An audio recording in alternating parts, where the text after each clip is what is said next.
On a hot summer day in 1981, a bullet ripped through the window of Ken McElroy's Chevy Silverado. It entered his body, sending blood spraying onto the dashboard. His wife screamed in horror as she was pulled from the vehicle and out of harm's way. As she was taken away, more and more bullets were unloaded into the truck. The smell of dust and blood filled the air as the engine idled. Ken McElroy was dead, but who actually killed him? That question still remains a mystery. The murder of Ken McElroy occurred in July of 1981 in the town of Skidmore, Missouri. At the time, most of the town knew who the murderers were, but no one would give up their names to the authorities. Why was the entire town willing to be accomplices to murder? In order to answer that question, we'll have to explain a little about the man himself. Ken McElroy was not a nice person. In fact, he was a law-breaking bully. Ken McElroy was a thief who threatened the lives of anyone who stood in his way. However, McElroy rarely found himself behind bars, and when he did, it was not for very long. He had been terrorizing the residents of Skidmore for decades before the townsfolk decided to take matters into their own hands. If the police wouldn't put a stop to McElroy's crime-driven behavior,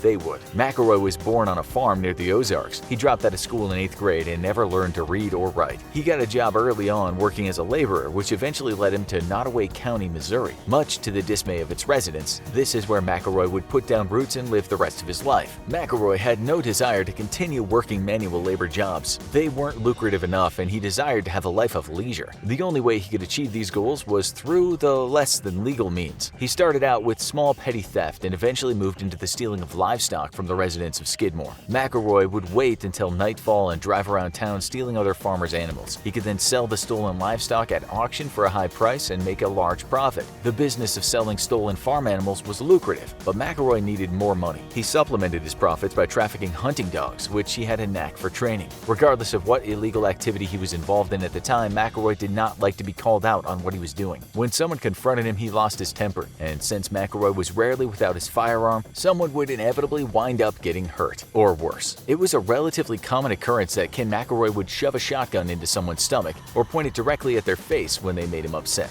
In one particular case, McElroy was trespassing on a man named Romaine Henry's land when things escalated rather quickly. Henry was making his rounds when he came across McElroy, who was not supposed to be there. Henry asked McElroy what he was doing and accused him of trespassing, but instead of admitting his mistake, McElroy flew into a rage and pulled his shotgun on Henry. The confrontation led to McElroy shooting Henry in the stomach on his own land. Luckily, Henry survived the gunshot wound. He rightfully took McElroy to court in hopes of gaining some sort of justice, and instead, Henry only received disappointment. When the court date finally came around, McElroy had witnesses swear he was at home when the shooting occurred. He claimed he was being falsely accused. These tall tales were fed to the jury, who eventually found McElroy not guilty. He was free to terrorize the citizens of Skidmore, Missouri once again. The ability to get out of court cases seemed to be a specialty of McElroy's, although he often had help. His hunting dog buddies could vouch for him and tell the court he was somewhere else when he was accused of crimes. The main champion for McElroy was his defense attorney, Richard McFadden. Since McElroy had made a decent amount of money through criminal activity, he could hire a high-priced lawyer to defend him, and Richard McFadden was really good at his job. McFadden would use every trick and legal loophole he could find to keep McElroy out of jail. He would get hearings postponed or delayed so that McElroy had time he needed to intimidate or harass witnesses, scaring them into recanting testimony or not testifying at all. Inevitably, the longer the case waited to go to trial, the less strong the evidence and testimonies against McElroy became. It was not uncommon for witnesses to find McElroy's pickup parked just outside their property or hear gunshots in the middle of the night as a warning to not testify in court. McElroy was even reported to have threatened witnesses face-to-face before a trial and was not above telling them he would kill them to stay out of prison. McElroy's life was like a tornado. Anyone who got in his path was in danger, and he left a trail of destruction in his wake. The numerous offenses and acquittals of McElroy did not sit well with the community of Skidmore, and they quickly began to lose patience with the system.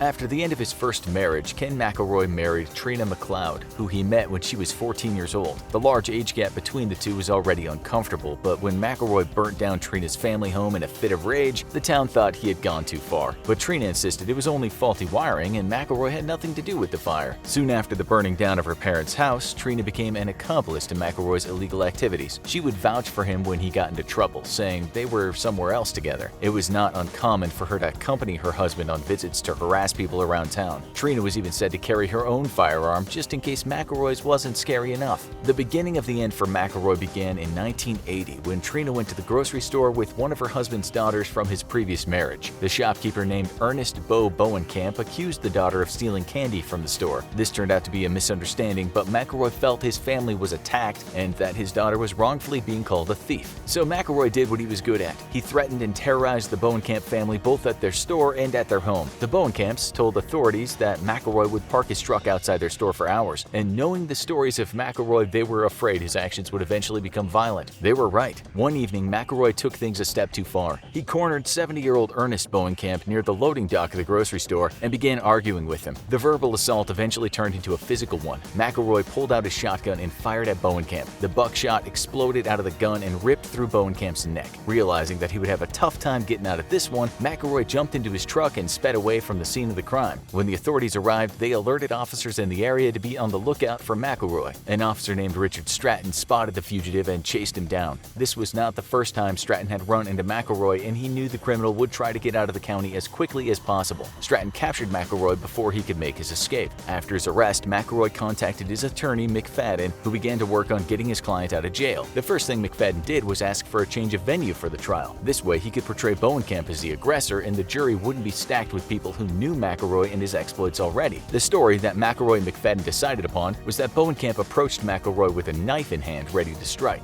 Therefore, McElroy had no choice but to defend himself, which he did by shooting Bowenkamp in the neck. McFadden got McElroy out on bail, which allowed him to start harassing the Bowenkamp family once again. But the family did not give in, and McElroy was convicted of second-degree assault. He was sentenced to 2 years in jail, but like so many other cases against him, the sentence didn't hold. McElroy was able to get out of jail by paying a $40,000 bond until his next trial. At that point, McElroy probably felt invincible. He was angry that he had to fork over so much cash to stay out of jail, and would sit in the town tavern holding a rifle with a bayonet on the end, vowing to finish the job on Bowenkamp. This was obviously a violation of the rules of his release from prison until the final trial, and several citizens of Skidmore testified to the judge that McElroy was brandishing a firearm and making threats. He was called to the court again, but in July of '81, when he should have been answering for his crimes, he was still sitting in the tavern with his gun. The people of Skidmore had had enough of the man who constantly threatened their well-being and caused chaos in the town. They were also fed up with the broken legal system that allowed McElroy to escape justice, so they decided to take matters into their own hands. A group of concerned citizens met at the American Legion Hall in town while McElroy was drinking at a local tavern. Ideas were thrown around on what to do with McElroy, such as having a group of citizens follow him around at all times, kind of like a neighborhood watch for one man. But this was not the final decision of the gathering. The meeting concluded, and the group of Skidmore residents walked over to the tavern where McElroy was drinking. They surrounded the man and his wife Trina at their table. No one said a word, but the tension between the two parties was palpable. McElroy and Trina rose from their table and walked out of the tavern. They climbed into a Chevy Silverado. McElroy turned the key in the ignition, and the engine rumbled to life. Then Trina saw something flash from the corner of her eye. The back window shattered, and the bullet from a smoking gun struck McElroy in the back. Someone opened the passenger door of the truck and pulled Trina out as she screamed for help. They took her to a nearby bank where she was locked inside. For the next 20 seconds, the sounds of gunshots and the smell of spent powder filled the air. When it was over, the main street of Skidmore was eerily silent. The Silverado's engine was still idling, but the truck was covered in bullet holes. McElroy was dead in the driver's seat of the pickup. He had been shot to death by the citizens of Skidmore. In the end, Trina was the only witness on McElroy's side. She claimed that the killer had been a man named Del Clement, who she had seen holding a rifle, but no one would corroborate her story. In fact, not a single citizen of Skidmore would tell the authorities any details about what had transpired that day. There was a large group of people, and since the shooting took place on Main Street in broad daylight, there were multiple eyewitnesses, but no one would admit to the authorities who was involved in the killing of McElroy. The local police were having no luck getting the people of Skidmore to cooperate, so the FBI was brought in. The authorities refused to let a murder in broad daylight go unpunished. They canvassed the town, going from house to house and business to business, but no matter who they talked to, the story was the same. No one saw anything. The citizens admitted to hearing gunshots, but didn't see who started it, how many shooters there were, or anyone fleeing the scene. The only witness with any information about the case was Trina, and since no one could or would support her claims, the case eventually went cold, and the FBI announced that the investigation would be closed. To this day, no one has been charged for the murder of Ken McElroy. At this point in time, many of the eyewitnesses have passed away or are long gone, meaning that the mystery of who actually was involved in the killing of Ken McElroy will most likely never be uncovered. The citizens of Skidmore literally got away with murder, and whoever was not directly involved was most certainly an accomplice. Now, check out the most shocking unsolved murders in the world, or watch how police caught a murderer from a single clue: the Rolex Killer.